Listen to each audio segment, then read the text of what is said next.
In 2018, ransomware advanced significantly and is now capable of taking out infrastructure and operations across the globe. As a result, many organizations are bogged down in reactive work and often overlook the value of crucial information. In Domain Tools' Threat Intelligence Report, learn how to uncover some of the most critical insights from your organization's alerts and indicators that will allow you to shift to a more proactive posture. To download this white paper, please visit securityweekly.com/domain tools.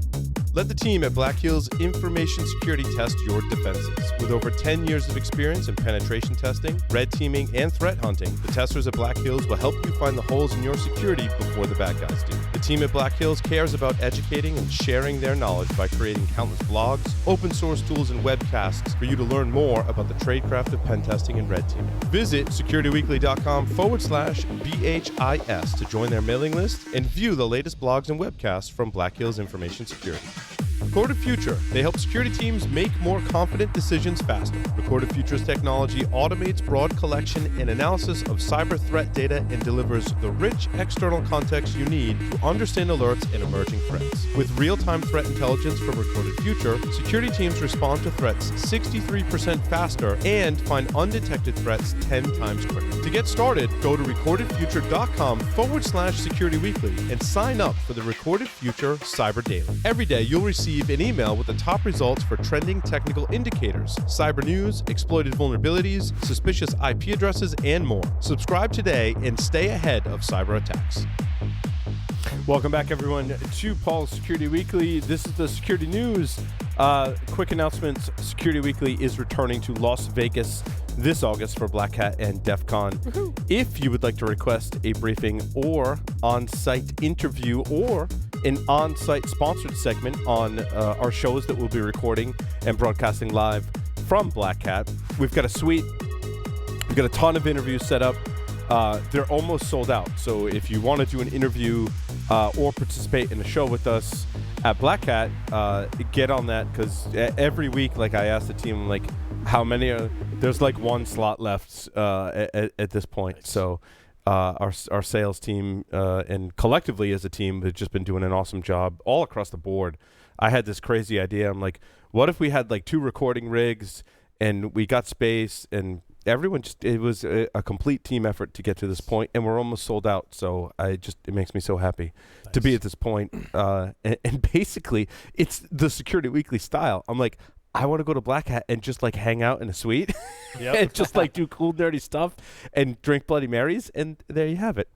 So amazingly enough, normally I just go out for DEF CON. Yeah. And I think this will be the first year and the absolute longest year for me at Black Hat. Black Hat. Yeah, you normally don't do Black Hat. Correct. I am going to training for all 4 days. Are you attending a training class, or I am attending and teacher's assistant for a second one. So I'm going to 4 days of training. Yep. Black Hat and DEF CON. Wow. I do leave early on Sunday though. And also my wife is going for the first time. Nice. Oh my gosh. Wow. Yep. So this will be interesting. That's awesome. We'll also be at Hacker Halted in Atlanta, Georgia from October 10th through the 11th. Excellent. EC Council is offering our listeners a 15% discount code for any bootcamp course or workshop. SecurityWeekly.com/Hacker Halted. I'm excited to go to Atlanta. Really, Jeff, are you going to be at Hacker Halted? I will be speaking there, Paul, yes. So it was really just my excuse to go to a cigar lounge with Jeff. Yes. And we've got the place. I've already heard about the place, and that was we make the stars align so that we can hang out with our friends and have drinks and cigars. That's really our CEO signed off on. We're just going to pay the smoking fee so we can smoke in our suite at Black Hat. Like, it's just Oh, nice. It's a hard job. Someone's got to do it, apparently. So Peter's still with us. Corey is still with us. And Joff, Jeff, and Lee are on the lines via Skype. And we're going to talk about the security news for this week. And the first story that I had was a conversation actually with a vendor called ZeroFox that does social media protection. I actually really like ZeroFox's solution. I mean, I know we're all kind of burnt on the number of security vendors that are out there. And I really think the small number of security professionals, given the skills gap and the workforce shortage that we talk about, and you could dispute that, but I think there's a lot of folks that can solve your problem, and a lot smaller number of people that need to be sold to. And I think, there's some burnout, which is why we try to be that bridge. And I have to say, speaking with the ZeroFox people, I really like their approach for social media protection. And they were talking about deep fakes. Now, I was going to say, define social media protections, and then you nailed it, and then you went to the deep fakes. And that's why, and that's why they were commenting on it. Also, I think a lot of my kind of a segue off of that is some of my favorite sources for news, like Dark Reading and Medium, Forbes, and there's another that I'm missing in there. Like count the number of requests that you make and like make you register for an account. And I think I am kind of opposed to that, but I understand like they got to make money too. Yeah. So I'm totally going to register just like a fake account and go register for all of them. Nice. And I totally expect for our audience to do the same, so that we mention these articles, that you do the same. I think that, it's a whole different segue about, how we generate leads and all that stuff. And before you go into that, I think one of the other things that I think that's very interesting, if you look back in history for which shows that the shows that we've done over time, is that the sites that we've started to take data from have changed. Yes. Like, if we had said 10 years ago that you got an amazing security story from Forbes, mm-hmm. we'd have thrown you off your own damn podcast. Back in the day, it was like security.nnov.ru, right? Was one of the sources, right? Yeah, what was all of the millworm.com, Millworm, and like that's where we got our news. And it goes through the evolution. So here's an article, right, talking about deep fakes with a social media security company from a very commercial media outlet. However, I wanted to use it as a talking point for like how big of a problem is deep fakes for people. It's the end of truth. Yeah. Right? It's done. Do people, and I guess it really speaks to the fact that people will just believe anything that's on the internet without validation, as we all know. I will also argue that this is also, I find the whole deepfakes thing interesting in that, yet again, the porn industry has driven technology. But also the view of the general public about the porn industry. If you've got any association with the porn industry, you're blacklisted from the general population as being like this horrible person. Let's put that in perspective as to the other things we might see in the news, these horrible atrocities. I use Flipboard, right, to read my news, and I come across these articles where like, children are abducted and people are killed, and like there's just like really bad things in the world that we should work to prevent. And if there's two consenting adults, like it shouldn't who may or may not be getting paid and are enjoying themselves on your range of things, right? Like let's just put things in perspective. Now, kind of put that in the context of a deep fake. What they say in the article is it could have political ramifications. It could have, obviously reputation damaging. There was another article, or someone was telling me what articles they're reading about, people go to great lengths to identify people who may have been in the porn industry, even if for a short time, and kind of outing them to damage their reputation. Which I also think is pretty terrible as well. To what end? And deepfakes is just a fake way of doing that, right? I don't know. I have a feeling you could just say anything you want, and if there are negative repercussions, you say that was a deep fake. Right. That wasn't actually me saying it. That was somebody making it seem like I said that. So you can say anything you want. I think much of security, as we attended Layer 8 over the weekend, much of security is validating information, right? And having rules about validating information. I think I covered some of this on Hack Naked News this week. And it was Ira Winkler that, basically said what Ira's advising his clients is to have some really basic rules about validating information. And in other words, if you work for an enterprise and you're in the help desk, or you work in finance, right? If someone's asking you to transfer money via email or over the phone without any other kind of validation, the answer is no. And they're like, but what if they're the CEO? Like, no, you follow procedure. When you transfer money, there's an extra validation process you go through. If you're not going to do that, you don't transfer any money. personally, it should be the same thing. If someone's asking you for money via email or a phone call that you're not expecting, the answer is no. Like, that's the blanket answer. No, I'm not doing that, right? Hey, so Paul, I'd like to, make a comment on the deepfake thing for a minute. Sure. So I don't think we should throw our hands up in the air and give up, because there are solutions in our industry that have been used to validate things. I mean, look at public-private key cryptography. I mean, maybe there's a way here where somebody can come up with the technology to put some sort of watermark in videos that gives us a public. I agree. I don't actually think that's not actually the issue. I don't think, though. So oddly enough, on the network news this morning, and I'm blanking on the guy's name. He's the former CISO of Facebook that resigned like in the last year or so. He was Alex. Yeah, Stamos. Stamos, yep. Yes. So like I'm flipping the channels this morning, and there he is being interviewed on one of the I won't say which network news it was, but it was all about deepfakes. Yes, and yes. Channels, and it was like same. It was a big thing today. I don't know why. But so I was talking to my wife about it, because she's like, well, what is it? And I'm like, well, I explained what it was. April Wright just did a talk about it at Circle CityCon a couple weeks ago, and she had a lot of the video clips of stuff being done.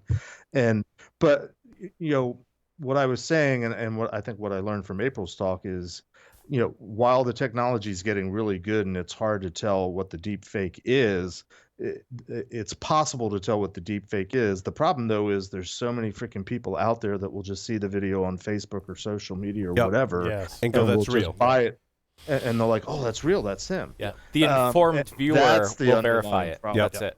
The sad part is that this technology is not really new, and it's been around for many, many years. And the part that I saw was that where this was really sort of advancing the technology was when movies or TV shows would be sponsored by, say, Pepsi, and midstream that Pepsi was no longer sponsoring them, and they would be sponsored by Coke. Yet in one of the scenes in a diner, they'd have a can of Pepsi on the counter. They could live change the logos from Pepsi to Coke on that can as they were recording it. Wow. Yep. And or broadcasting it. So the first deepfakes were based around advertisement. Right. So, and then the porn industry. But I like Joff's comment too, and that's kind of where my thinking was too, is all of the analysis and detection that actually we've talked about on the show so far, right? If we apply that, this should be pretty easy to spot. I mean, even with images, Larry, right? Like, what is it? Dr. Neil Krawitz has done a lot of research in spotting fake images, right? Yeah, and I didn't quite finish, but that's exactly what I was going for. I was like, if we can provide some sort of digital signature on most of the communications that we're performing today, then surely we can apply a similar solution to video where, even if the user or the consumer doesn't choose to validate, the option should be made available so that those people that actually do care maybe have an option to validate. Maybe some sort of app on their phone that can read some sort of code that gives us a public private key validation. It's even simpler than that, Joff. We just need to task Star Wars fans with identifying the CG. I mean, they're awesome at that. I mean, come on, the whole scene where Han's talking to Jabba the Hutt that was added after. I mean, that was horrible. I just watched a couple of documentaries that actually talk about the whole Star Wars culture and the reactions to that, and how essentially the kind of thing that got me about why there's so much chatter about that, right, was Lucas sold it to Disney. It's kind of like, look, I'm tired of the haters, and like I'm out, right? Like that's the point that it got to. Yep. That was admittedly, I'd love to see a modern take on that scene with Han Solo talking to Jabba the Hutt, because it was originally not in the original movies, because Jabba the Hutt was a person. Right. But then they made him that big worm, so they had to cut that scene, and they re-added it because they could do CG to have that scene. But I think the CG is so much better now that I'd love to see. I'm sorry. what a modern take wait a on that scene second. looks like. Jabba the Hutt was a person? Yeah. I had.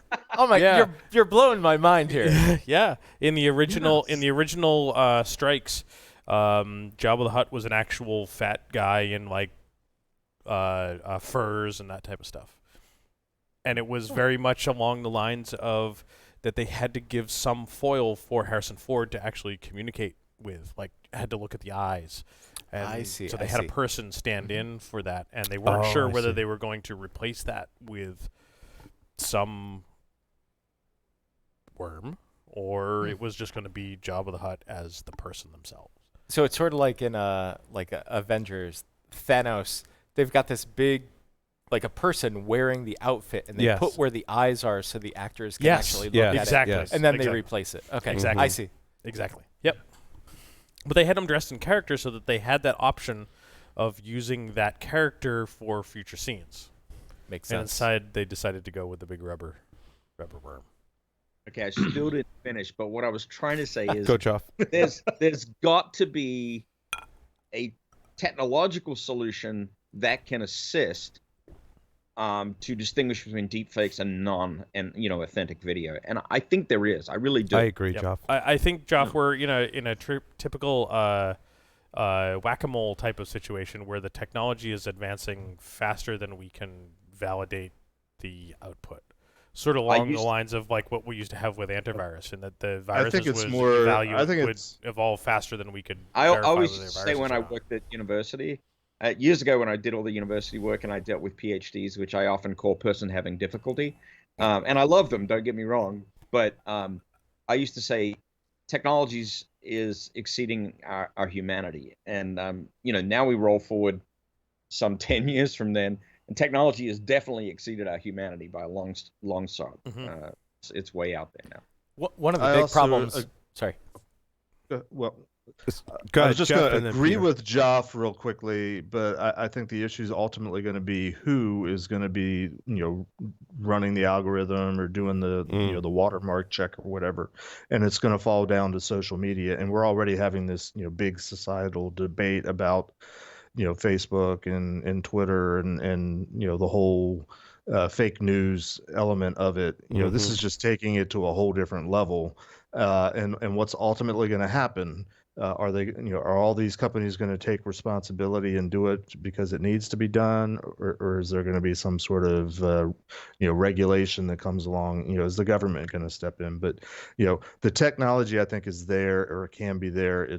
To me, it's more a matter of who's going to do it. Who's going to implement it? Yeah, Peter. So The thing I see is propagation Hang on, delay. Peter, Propagation delay of information, right? Mm-hmm. Misinformation propagates faster than the Yes. validation that trails it. So the misinformation permeates the environment. The people that needed that impression to validate their own worldviews saw it, and the trailing validation Comes later. It doesn't have the same reach. It doesn't Yeah. have the same velocity, right? Because So it's more fun. it's more fun to entertaining believe that was sensational, right? To believe Or that, it's than- more aligned with my worldview. Yeah. You're right. Exactly. Well, it's a political we- motivation, right? We get And some we have comments from such Lee. a short attention span. The disclaimers can come out, but the damage has already been done. Agreed. So Jeff. maybe this is an insolvable problem. So maybe we need to think of non-technical solutions more along the lines of education or trusting your sources, Yeah, or yeah. not getting your news from social media. Oh, wait. in the What a first place. crazy idea. You mean we actually need to educate people? That's I know. crazy talk, Jeff. It's crazy It's talk. It's talk. insane. Come on. I might Lee, as well have said PCI and let's all take a drink. Yep. Lee, while we all take Bottoms a up. drink. So 2 things. I remember it was about a week or 2 ago. There was a proposal that was being made that all the cameras should digitally sign the images so we could tell a fake. And Peter made the point I was going to make against that, which is that people aren't actually going to check them, Right. let alone the ability to have that kind of PKI signature everywhere like it needs to be. And so that was what I, thank you, Peter, for making my point before I brought it up. That was, technology's there, but if people aren't going to slow down to use it, it doesn't matter if the technology's there, we lose. They want the easy answer. Can I make one last point here? Yes, so, please. if you do like cohort analysis, so bringing this back to sort of geeky machine learning type stuff, if you've got a cohort of people that encountered the fake first, and then the propagation of the validation happens, there's a separate cohort that sees that, oh, that wasn't really real.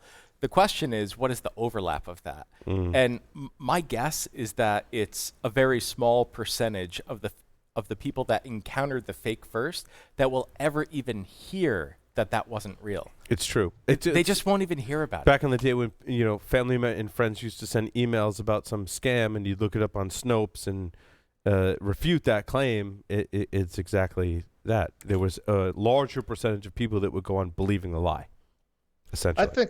I think a lot of it has to do with what I think of as, I'm an old-time Law and Order fan, but, how many times do the lawyers say something so the jury's going to hear it, even though it's going to get overruled and objected? But great the damage has been done. The damage has been done. Yep, absolutely. Let's move on. Yeah, let's move on and talk about Microsoft exploits. That was in the news this week. One thing I saw is our friends at Preempt, who's a sponsor that we've worked with, which, by the way, I really like working with the things they're doing are really cool. Again, we try and find the really cool vendors that we have on the show tonight to work with cool stuff. They were involved in identifying some of the flaws in Windows, and I'm sure others outside of myself have followed this a little more closely. I kind of just was a tangential kind of, there's new Microsoft vulnerabilities and exploits floating around out there, as there always is, right? And we're not talking about RDP, right? We're talking about newer ones. The validation for NTLM, basically the protections that was in Windows, are in Windows to protect against that. There was flaws against that, and there was other flaws as well. Does anyone know more than I just described? No. Okay. Just checking. Nope. In any case, moving on, there's Windows stuff that you should patch. Yes. Right. Absolutely.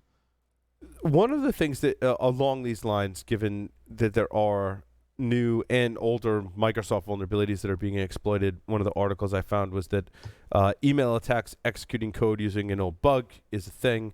And as all of us know, right, attackers prey on not necessarily the newer stuff. We still don't really have a widespread worm that's attacking the RDP or the remote desktop services bug, right, in the wild. Although there are another story about that, but that they prey on older bugs, which is a thing. It takes some time, I think, for that to happen. But one of the things that I thought was really interesting, and I'm curious why I've never thought of this before, because we've covered this aspect where you acquire technology, right? And in this case, we tend to talk about technology that's acquired for hospitals, factories, and industrial control systems, right? Or in industrial settings is what they say. And a lot of these systems, as we've experienced, Joff and I, and Larry, right? We worked for universities. We found a lot of these systems that were connected to specialized equipment that is so sensitive and or so mission critical that it can't be patched, it can't be rebooted, it can't be updated.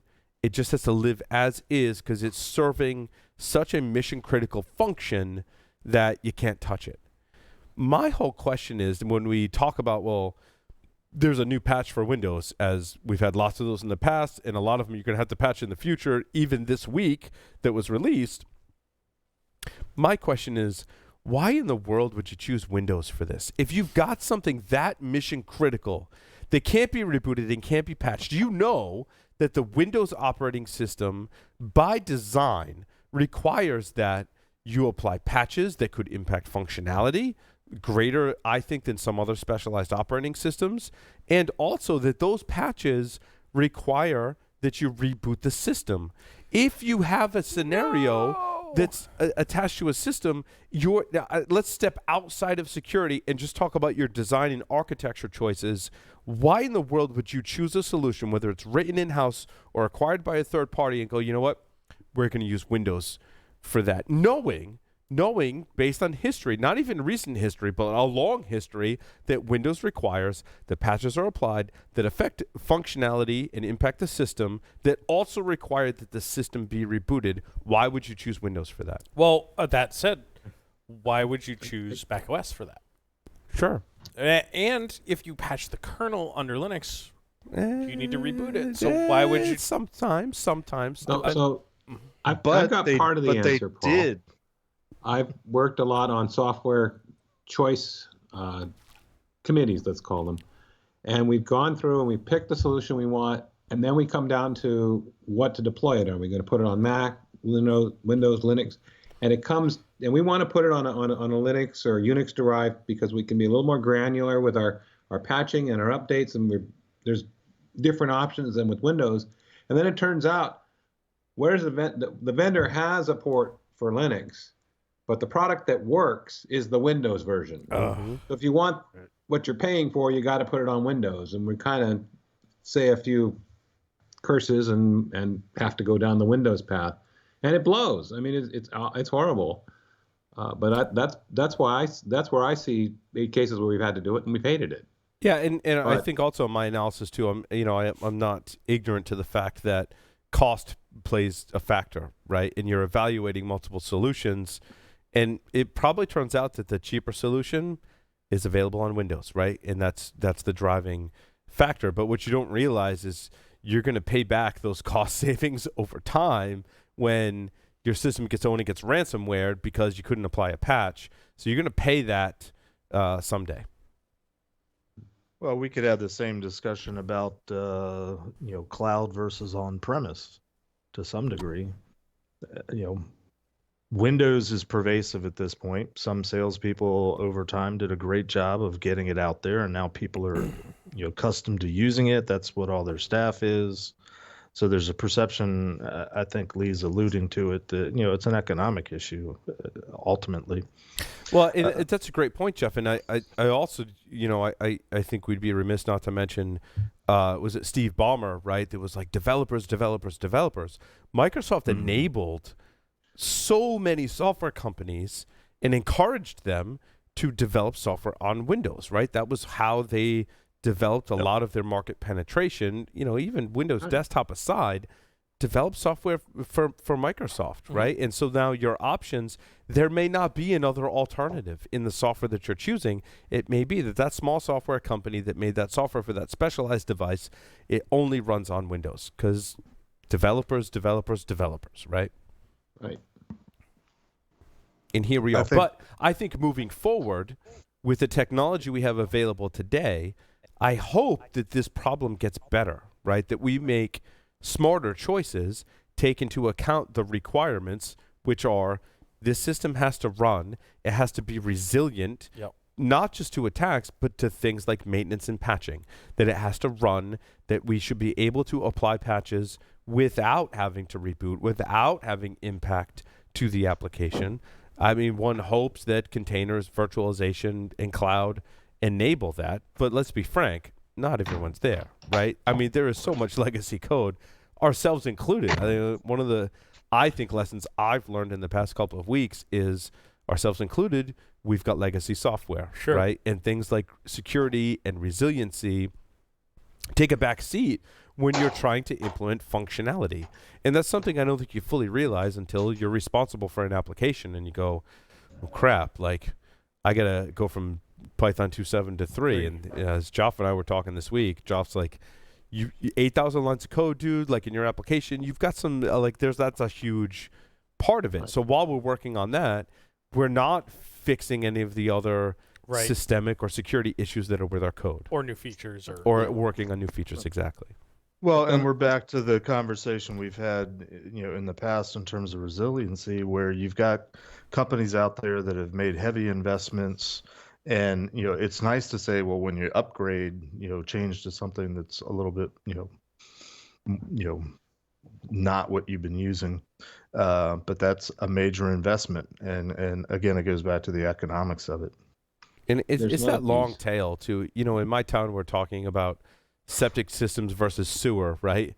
And you can kind of make those same parallels, right? Like, sure, connecting to sewer might be a longer, more resilient solution to the problem, Yep. but due to the upfront costs, right, you may choose to go to a septic system, right? Like there's some parallels there about longevity. We tend to go to the immediate, like, solve the problem, right? Not necessarily looking, hey, when this application is running for the next 5, 10, 20 years, what are our costs going to be and what's the impact going to be down the road? But there's another point you were making, Paul, and that is I don't think we're as disciplined about architecting for resiliency and serviceability. I mean, if Matt was here, he'd be pointing out the whole Equifax not patching, which had nothing to do with the OS. It had to do with stability and keeping the app online and not dropping any transactions. Mm-hmm. Why aren't we architecting our apps for a modular and updatable, changeable, pick your adjective, so that it can be serviced on the fly without huge angst and somebody getting in the corner office because the app went down? Because functionality to solve a business problem, I think, will always win over anything else. Yes. Right. Having experienced that firsthand, like it's a carrot that dangles in front of you. Like, oh my God, like we can implement this technology, and if we can do it in half the time, and it's solving the business problem, and we're doing better as a business, and we're more efficient. That's a big carrot to dangle in front of any business. I had this case study many years ago when I was working in healthcare for this organization. The organization, what really prompted me to leave there was, it was budget time, and I was responsible for submitting the budget for our security group. And we had built I call a world-class security organization, technology and monitoring, and you name it. And all of our stuff was coming end of life. And we needed to replace firewalls, log management solutions, SIM. This is many years ago, so the technology was different, and everything was coming end of life. And we had this big budget that request went in, and everything was summarily denied because they had these business initiatives for these other systems that they needed to accomplish efficiency and automation, and they were going to get money from basically money back from the government for implementing electronic medical records and all this type of stuff. And it was told, Larry, sorry, we don't have money for that, but you've done such a great job in protecting us that clearly you don't need the money. And they said, I'm like, well, listen, our log management and querying solution, just like Corey's stuff that he was demonstrating, but not nearly as nice, it stores all this data, and it's in a RAID, and one of the drives has already failed. We're running on the backup drive, and it's telling us, Smart is telling us the other drive's about to fail, and we're going to lose the whole thing. And it's end of life. And we can't get replacement drives, and they won't support it anymore. Oh, well, we've got a spare PC in the back you can put syslog on. Not the same thing. You know what? It's time to go. Yeah, but same sort of thing. Yeah. Is this one of those follow the money moments? It wasn't so much follow the money; it was follow the lack of money, or run away from the lack of money. So you fell into the classic "you're a victim of your own success." Yes, I've actually been there, done that. And it takes a very careful planning to avoid that hole. And there are many people that fall into it because a lot of us are real smart people. We're like, we can invent that solution. We can fix that. Smart, we do all this stuff. People and and overachievers. And you're like, good job. Okay. Do more with less. Like, whoa, wait a minute. Yeah. Yep. Corey, do you have anything to chime in? Yeah, sure. So when you're talking about the legacy code thing and dealing with like Windows systems in particular, from an ICS perspective, I spent a lot of years in that space. And when you're talking about an embedded system, like as an example, ARM is ubiquitous. It's all over the place, right? Lots of stuff is running Linux. You got ARM driving that. That's fantastic. Like that's the future of IoT, clearly. But there's still a ton of people who, when they're making embedded systems, especially for control systems, are like, no, we need to do PIC. We need to do something that is deterministically guaranteed to hit a safety procedure within a certain amount of time. And so you've got new technology, like especially when you talk about containers, this more ephemeral stuff, like that's scary because you can't guarantee that it's going to hit something in a given amount of time. But in reality, in practicality, you can calculate pi out to X thousand places between every cycle where you should have hit your safety thing in reality, compared to megahertzes of PIC versus gigahertzes of ARM. Like, chances are you're going to be just fine, but you can't mathematically prove that. Mm-hmm. And I think it's that way for Windows. It's like the software works, and this is what our electrical engineers wrote this software on. They're not software developers, they're electrical engineers, and they're going to create this software to drive this control system. And you know what? Windows is what they built it on, and it works. And don't you dare touch that. Yeah, if it ain't broke, don't fix works. it. Yeah. So The two magic words are real time. Yep. I think it would be appropriate, Paul, as the follow-up story to Mhm. this one is my story that I posted about why hackers ignore most security flaws, where I posted the article and also the study itself. But it starts off by saying most hackers are using only 5.5% of the vulnerabilities that are out there. Yep. Which I think is an interesting discussion point for what we've just been talking about, the need to, why does anybody use Windows? Because you have to patch it all the time because all the vulnerabilities are discovered. But why even bother with that? I'm sort of playing devil's advocate here a little bit. If the hackers aren't even using those flaws, if they're getting in other ways, which I know Larry and Joff can attest to, Yep. not for the more mature organizations, but for the masses. I think it's also an interesting article to bring up in terms of both our interview and technical discussions tonight, because what we've been talking about most of the show is not hunting down vulnerabilities. It's been hunting down actual attacks and threats and things that are happening on the network. Yeah. Jeff, I like this article for a couple of reasons. One is that this whole article is why hackers ignore most security flaws. They're saying that 5.5% of security vulnerabilities are actually ever used by hackers. And you get down to the bottom and it says, one factor not to take into account when evaluating all these security vulnerabilities is us. More accurately, the media. Because the media makes a big deal about all these things. It's true. And then Yeah, I mean, ignore the sexist aspect of this phrase, but like, real men don't need patches, right? Like, I think that's really real security analysts don't the need heart patches, and soul right? of this article, right? Is like, real security people don't need those patches. There are 244 items in the MITRE attack framework. Much of those don't rely on applying a software patch, right? It's about a process or it's about a process. Functionality. It's about monitoring. Much of what Corey and Peter showed today is much about, I mean, some of it are vulnerabilities, but a lot of it is about monitoring for the environment, for what you can configure either for or against that particular exposure.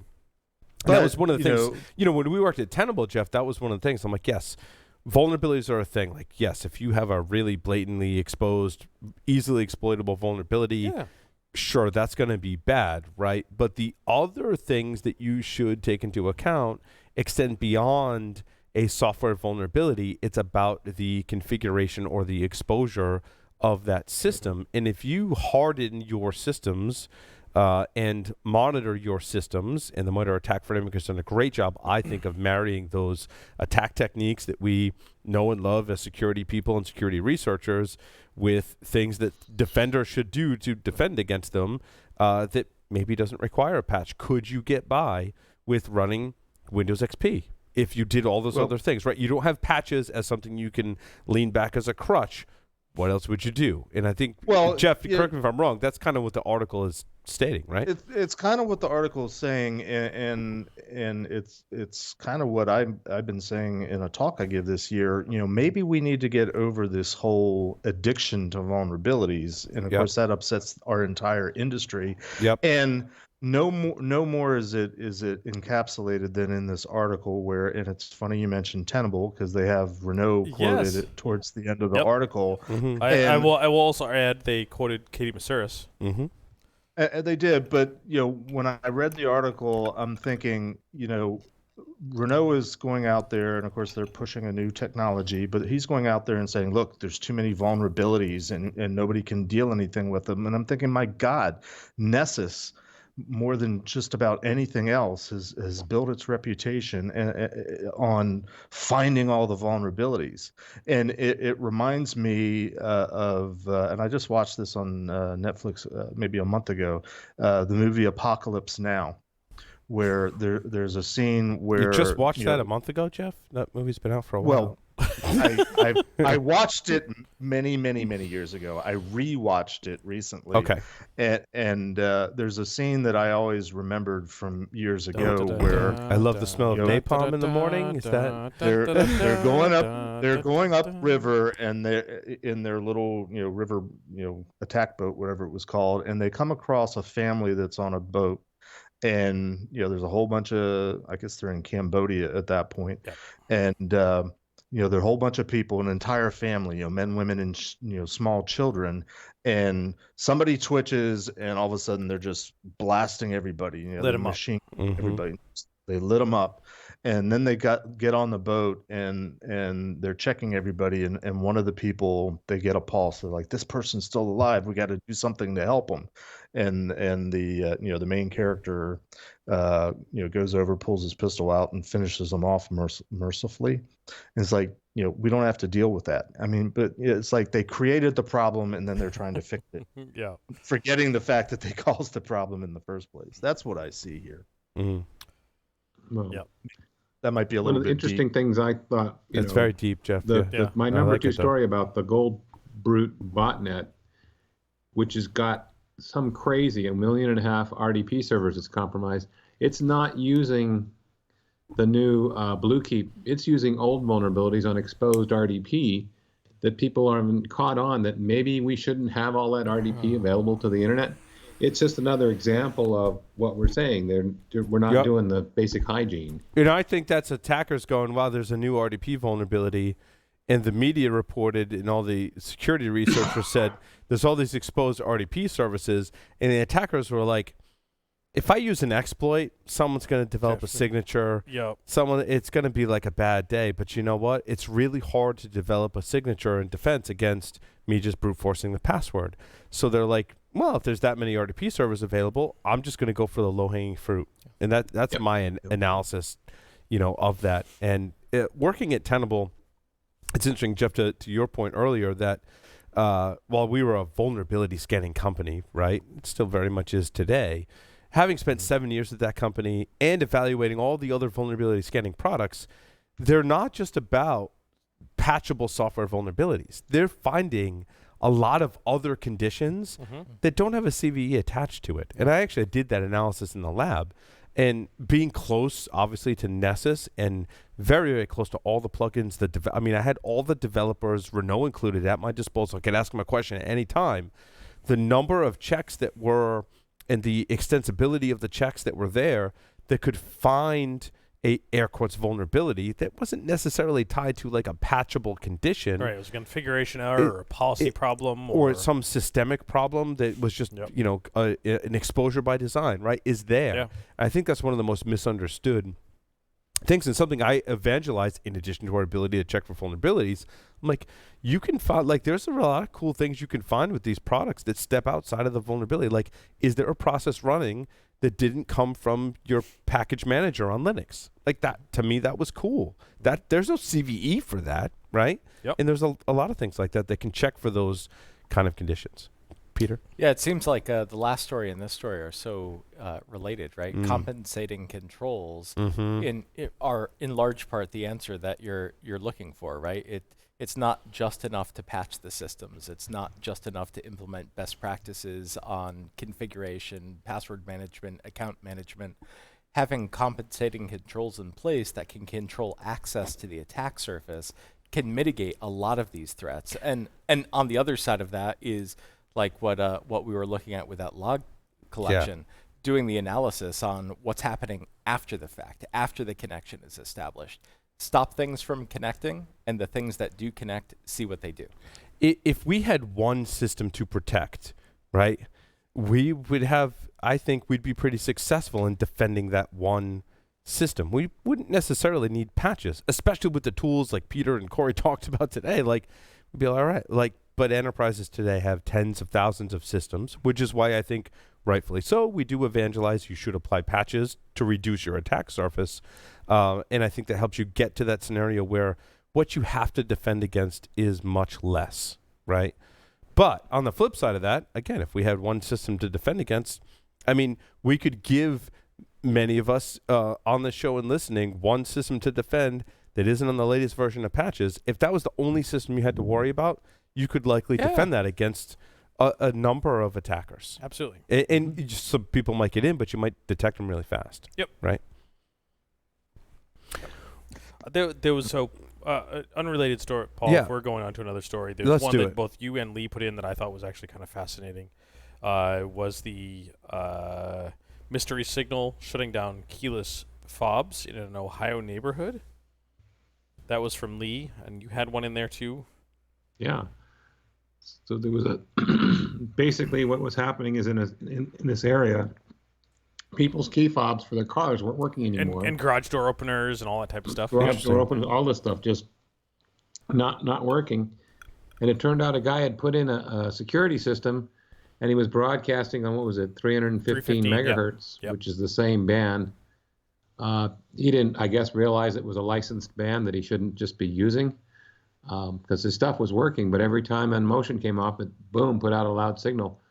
It was kind of an interesting story of all the people triangulating on him. And I thought a little bit about you, Larry, and the stuff we did in 617, triangulating, finding a signal, although it wasn't that sort of signal. It's kind of cool. On a kind of almost related note, does DB, Larry, and others, does that help with congestion? Say that again? Like if you're transmitting at a higher or receiving at a higher dB, does that help overcome congestion that might be present in wireless networks? If you're louder. I'll put some context around it. So I haven't tested it yet. It just arrived today. I got a 4G router, right? Okay. And the one that I chose had these big honking antennas, two of them that connect to it, that you put a SIM card in it, and it can receive a signal over 4G. Yep. This very much is tied to what we're going to do at Black Hat, right? We want to be able to record these interviews. We want to be able to stream them live. We want to be able to process them and upload them to the internet. And as all of us know that have been to a major security conference, the bandwidth that's available on 4G gets somewhat limited. My way to overcome that was to have this external router that I could put on, like a telescoping pole or mount to the window in the hotel room. Does that help in terms in RF? It can. It will also potentially increase the signal of all the garbage as well. Yeah. But being able to filter out some of the garbage, and depending on what it is, will also help. It's a weird sort of mix between the two. Gotcha. It's still technically a bandwidth issue, isn't it? I mean, there's only so much bandwidth available. There's so much bandwidth available, and if you muddy that water with the bandwidth available with signals that are competing, I think largely it will become a bandwidth issue. But for you guys with the better antennas, in this particular case, having better receive sensitivity and be able to receive at higher power will potentially increase your bandwidth, because if we think about the old Wi-Fi 802.11b, if you get further away from the access point, your signal degrades, meaning you can only send at a lower rate. Right. So same sort of thing would apply there. Gotcha. And similar thing to Lee's story about the garage door. Lee, to correct you a little bit, 315 megahertz does not require a license. It's in the ISM Industrial, Scientific, and Medical band. My mistake. But still, and I had to Google it, so don't feel so bad. So does that mean I don't need a ham operator license to transmit on that frequency? Correct. This is intended for consumer devices. So like the key fobs for cars, garage door openers, you can buy this thing and use it without a license, and that testing has been done previously. But what I argue has happened in this case is that the gentleman had the security system. Was maybe on a device that was a little bit higher power than he expected. Which is why it prompted my question. Which was transmitting more often than he expected. which was Yeah. effectively drowning out all of the legitimate signals. Yeah, it's I used to call that the alligator problem when I was running Wi-Fi networks. Right, if it's got a really really big snout and tiny little ears, it can get you because it can shout loudly. Right. Yes. Yeah. Yes. Yeah. Lee, comment. No, I was going to say that was part of it. I neglected to mention it. He's got more power than he's expecting, and those devices are intended to use for however many milliseconds they're going to run. Right. And here he's transmitting for a long time. It's just not a good fit in that band with the other activity, and which was why it was tramping on it. Right. And it wasn't so much that when the signal was discovered, it wasn't that he was fined or any of these types of things. He's like, hey, do you know you're doing this?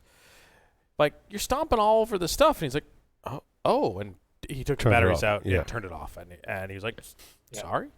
So No, I didn't mean to imply he was malicious. He certainly wasn't. He was just solving a problem. It's the same kind of thing we would do. We would put something together, get it working, and this is sort of I don't want to call it collateral damage, unintended consequence. Collateral damage. And if we were informed, we'd fix it. Yeah. Of course. Yep. Corey, comment? Yeah, Larry, do you know, is 433 also public? Yes, it is. 433 is also ISM. Yeah, because interestingly, so the fobs run on that. I had started a research project at IOActive just before I left to do gravel stuff, but we were looking at being able to track vehicles that way because TPMS, the tire pressure monitoring system, also uses 315 and 433 to transmit to the ECU of the vehicle. Correct. And each tire has a unique ID with it. Correct. So the interesting thing was if we spray some sensors out there, like we drop Raspberry Pis or whatever with some batteries at a bunch of different corners, can we watch cars sort of triangulate around? But I'd be interested to see, we never found anybody blasting 315 out there in this type of situation. So it's kind of fun. Yep. Yeah, no, absolutely. 433 and 315 are both ISM. And yeah, that would be a fascinating study to drop some of those in front of a hotel in Vegas or 12. Right. In the beginning of August? Or any time, really. Okay. What's next there? I wanted to make sure we covered... I was going to say, I wonder if the presidential limo has TPMS, but they probably run flats, so it probably really doesn't make a difference. That's actually a good point, Larry. Vim and Neovim had a vulnerability that had to do with mode lines. Yes. And I haven't looked into or tested this particular vulnerability. What looked like is that you could have... So... did you look into this, Larry? A little bit. Is this the text inside the file that gets interpreted as a mode line? Yes. So at the beginning of a file, you can specify a couple of commands to be executed by Vim via mode lines when the file is opened. So, for those that don't use Vim, right, when you're reading the file, that's the contents of the file. But if there's a colon in front of it, that indicates a command to Vim, right? Yes. Okay. And you could execute system commands, but they did a really great job of whitelisting and blacklisting which commands could be run and which options. Because it's interpretation of data, right? Because there's a mode line for copying and pasting, right? If you don't want to have errors in your file, you would set paste and no paste, right? And that's a mode line command essentially. Right. Yeah. And unfortunately, one of them, I'm forgetting which ones. I think cat was one of the ones that you could do that you could then pipe to some other commands so that you could basically append system commands to some of the whitelisted commands where they hadn't removed all of the options. Essentially, you load a file and it runs commands in the background unbeknownst to the user. Exactly. To end results. Exactly. The details I'm still working through and I haven't tested yet, but yeah. And one of my ultimately one of my coworkers said that this is a great excuse to use Emacs. And my answer was, "You're fired." No, there's never an excuse to use Emacs. In talking with Joff this week and in recent times, right? I've been using, admittedly, I've been using PyCharm as my development environment, and I do have a plugin that does Vim mode. Perfect. Which it's not perfect. Well, it's good. It's close. Right. It's close enough. right? But of course, I've used VI since 20 years, right? Yeah. When you built Solaris, when I built Solaris systems, right? That was the only editor that was available. Yep. I'm like, I better learn it. My mentor that taught me how to use Linux and Unix was like, you're going to use VI and you're not going to use arrow keys. I've told that story, a lot on the show, right? And so we did a segment on it, remember? Yeah, and so this is kind of an interesting kind of vulnerability. Now, what I found interesting is that Debian and other Linux distros, the .vim RC ships with mode lines already disabled by default. Yep. Now, the article does also state, which I agree with, that you shouldn't necessarily rely on that. That you should configure it not to do that, and apply the patches. Well, it comes configured not to do that, but you should also apply the patches. Even if you may have configured it to do that because some part of your workflow right, requires it. right. So, Well, maybe there's an Emacs VI emulation mode.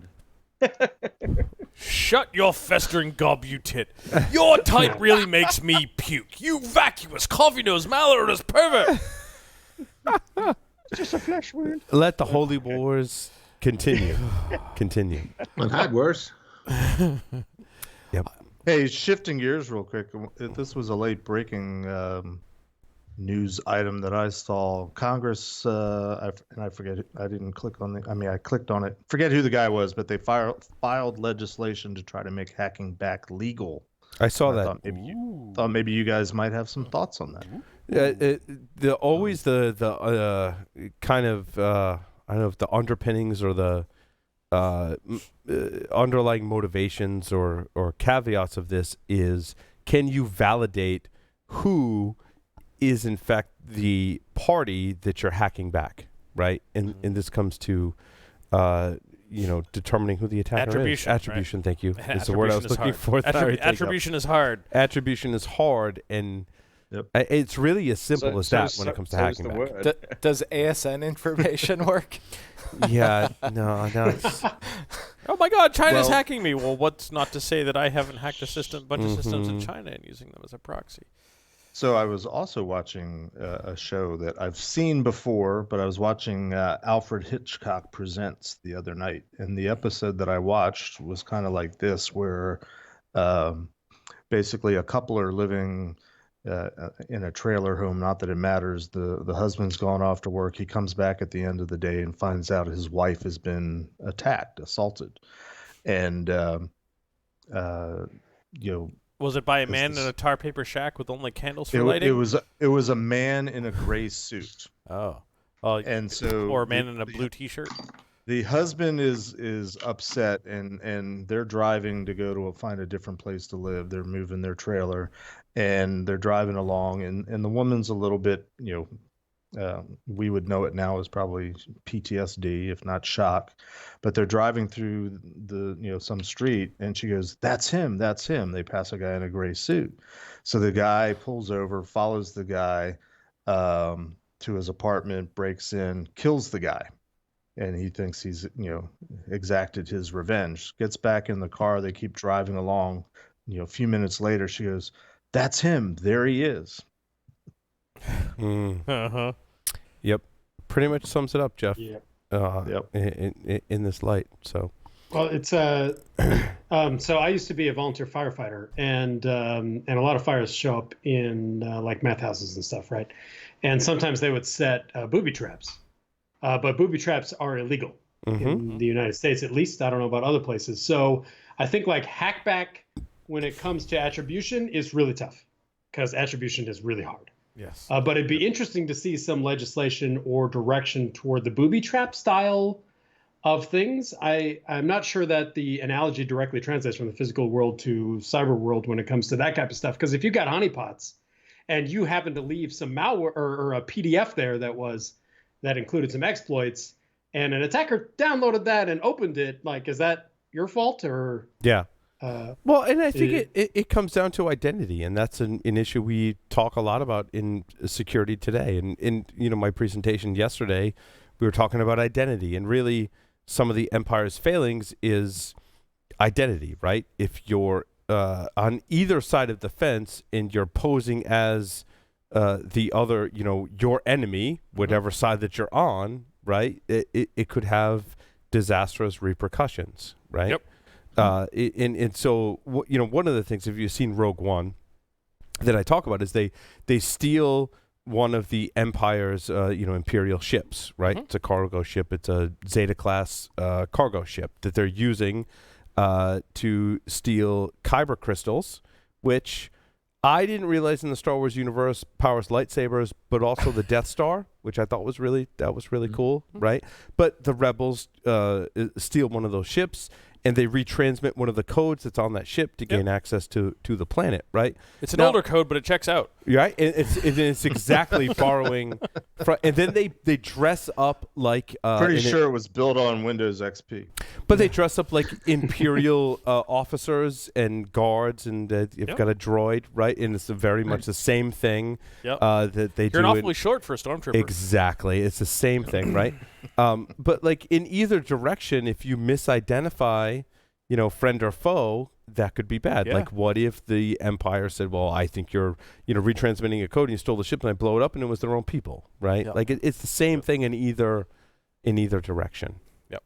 Which is interesting because, Matt, it was like Galen Erso in Rogue One. Yeah. Right? He was working for the Empire, but he was really a good guy. Now, often insider threats are, and what Matt pointed out was that it's often flipped around, right? It's you're working for the good guys, essentially, air quotes, good guys, and you're really working with the evil people. But in this case, it was flipped. This identification goes in either direction. I'd say it all depends on your perspective, Paul. It does. And it kind of underscores how hard it is to identify who really is your enemy in either direction. So It did.